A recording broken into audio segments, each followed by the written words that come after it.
adanya premanisme di tempat, dan juga teman-teman bisa lihat di sini setelah waktunya sudah habis, polisi yang mengamankan tadi pada saat kejadian tidak ada mengambil inisiatif untuk mengamankannya. Dan pada saat tadi saya masuk ruangan untuk melakukan klarifikasi dan mengambil video, dampaknya para preman di tempat itu dan para oknum yang berada di sana menghalangi saya untuk mengambil video dan juga masuk ke ruangan tersebut. Dan dampaknya seperti yang teman-teman bisa lihat, ini baju saya ditarik, dan pada saat itu ya saya didorong-dorong juga oleh oknum tersebut. Dan setelah waktunya habis, ya kami tidak dapat lagi melakukan klarifikasi untuk tender terkait dihilangkan. Sekian saja video saya. Terima kasih.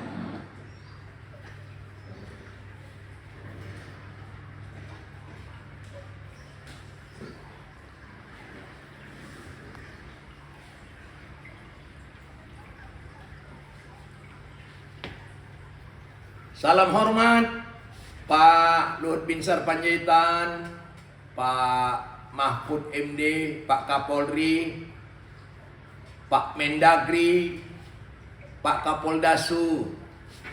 Saya hanya mau menyampaikan hal yang berkaitan dengan peristiwa yang terjadi semalam di tender di Langkat, Pak. Saya ini mentor senior yang mendidik anak-anak muda karena terinspirasi juga dengan budaya baru yang lagi dicanangkan di Indonesia tercinta ini. Saya mau bilang, Pak, anak-anak muda yang kita bimbing ini, kita ingin mereka berbisnis secara baik, secara benar. Tapi memang di kenyataannya di lapangan, hal-hal teknis yang katanya berupa persiapan untuk tender, persyaratan tender itu bisa dipenuhi. Tapi masalah non teknis ini yang jadi masalah, Pak. Premanisme, setoran yang seperti itu seringkali membuat anak-anak muda ini kebingungan yang mana yang mau diikutin. Karena itu seperti peristiwa di Langkat yang Bapak lihat tadi sebentar di video tadi yang dialami oleh anak muda kita bernama Raka Ahwat Tan Tobing. Ini dia mengalami, Pak, sampai bajunya disobek, ditarik oleh pagar betis preman-preman yang kita duga disuruh oleh oknum, Pak. Jadi di sini ada beberapa kesaksian juga dari yang sudah mengalami anak-anak muda yang kita bimbing untuk berbisnis secara benar lah. Apa kira-kira dari Bang Jos, pendapatnya Bang Jos? Ya, salam hormat semuanya. Jadi memang sedikit testimoni saja apa yang kami alami sebagai pelaksana bisnis konstruksi di Sumatera Utara, khususnya yang baru saja terjadi di Kabupaten Langkat.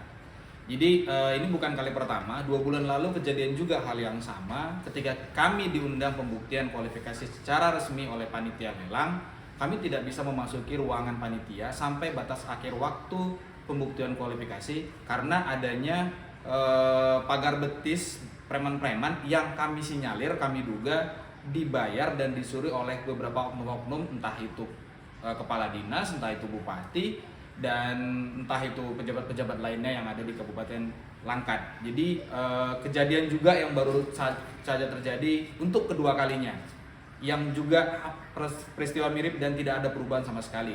Jadi kami anak muda memohon kepada Kapolri, kepada Mendagri, kepada Pak Mahfud, pada Opung Luhut Binsar Panjaitan untuk bisa membantu kami anak muda ini untuk bisa berkarya dan bekerja dengan baik dan lurus. Mungkin itu saja. Mungkin ada dari Kak Juli yang langsung mengalami peristiwanya kemarin. Salam hormat buat kita semua. Saya kemarin baru mengikuti tender untuk klarifikasi yang diadakan oleh LPSC Langkat. Saya sebagai perempuan kecewa karena pada saat itu saya tidak bisa menghadiri undangan klarifikasi untuk pembuktian data dokumen kita. Saya harap nantinya ke depan para bupati, pejabat yang terkait agar bermain lebih bersih lagi agar kami anak-anak muda bisa berkarya membuat Indonesia menjadi lebih bersih. Oke, apa pendapat Bang Jimmy? Silakan Bang. Salam hormat buat kita semuanya, dan seperti yang disampaikan oleh mentor saya tadi, Pak Erik, teman saya Jos, Bang Jos, Kak Juli, kami ini anak-anak muda yang dibina oleh Pak Erik untuk tender bersih. Jadi ketika diperhadapkan dengan situasi kemarin, kami selayaknya bersuara dan menyampaikan aspirasi kami, karena itu tender terbuka, itu bisa diakses oleh siapapun seluruh Indonesia. Kami masukkan dokumen juga itu melalui prosedur yang sudah ditentukan oleh entah itu namanya Pokja atau apapun itu panitia, dan kita diundang resmi untuk klarifikasi. Nah, pertanyaannya pihak pengundang kenapa tidak bertanggung jawab terhadap peserta yang diundang? Mereka pasti udah skenario kan, ketika kita nanti sanggah, ketika kita dikalahkan dengan alasan kita tidak memenuhi undangan klarifikasi, mereka pasti akan jawab, wah kami kami sudah di dalam menunggu, kami di dalam sudah menunggu, kami standby. Itu jawaban konyol, bodoh itu jawaban seperti itu. Kenapa nggak tanggung jawab? Itu peserta diundang resmi loh. Ketika terjadi apa-apa dengan yang diundang, bukankah yang jadi penanggung jawab utama adalah pihak pengundang? Nah, itu pertanyaan besar buat kita semuanya. Jadi melalui video ini, melalui apa yang kami sampaikan ini, kami tidak ngotot untuk menang. Kami nggak ngotot untuk harus dapat paket 1, 2, 3, enggak. Yang kami mau sampaikan, bagaimana ini supaya pola ini bisa berubah dan harusnya jadi contoh juga nanti ketika di Langkat ini. Pesan moral buat daerah lain juga. Langkat kita tahu bupatinya kena tangkap. Baru-baru ini kena tangkap bupatinya, kadisnya kena tangkap. Ini PLT mau jalankan pola yang lama lagi. Itu tolonglah didengarkan apa yang kami sampaikan ini, bukan semata-mata supaya kami dapat pekerjaan, bukan. Tapi harapannya ada perubahan yang baik buat kita semuanya.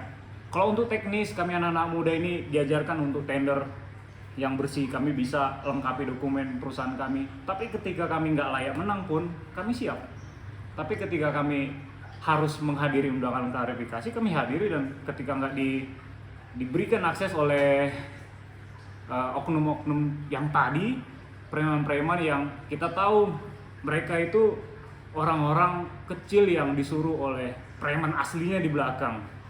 Kita tahu mereka pasti orang-orang yang mungkin dapat uang-uang kecil dari oknum-oknum yang seperti disampaikan tadi. Kita nggak tahu itu apa pesannya di situ. Tapi yang pasti kami nggak bisa klarifikasi, dan lewat video ini kami mau sampaikan aspirasi kami. Demikian. Oke. Secara khusus saya mau sampaikan salam hormat kepada Pak Kapolri dan Pak Kapoldasu. Pak, anak-anak kami ini berusaha untuk on the right track lah, berjalan. Jadi melapor ke Polres Langkat sudah, Pak, sudah. Dan kita lihat di sini, ya, kehadiran Bapak polisi dipertanyakan keberpihakannya. Pak, saya tanamkan ke anak-anak ini supaya hormat kepada penegak hukum. Apalagi sekarang pesan Pak Jokowi, presiden kita, agar institusi Polri ini dipulihkan kembali nama baiknya. Jadi kami menunggu-nunggu itu juga, dan saya tanamkan ke anak-anak saya ini pesan moral saya kepada mereka. Walaupun kau lihat banyak hal-hal yang tidak baik, tetap berbuat yang baik. Itu saja, Pak.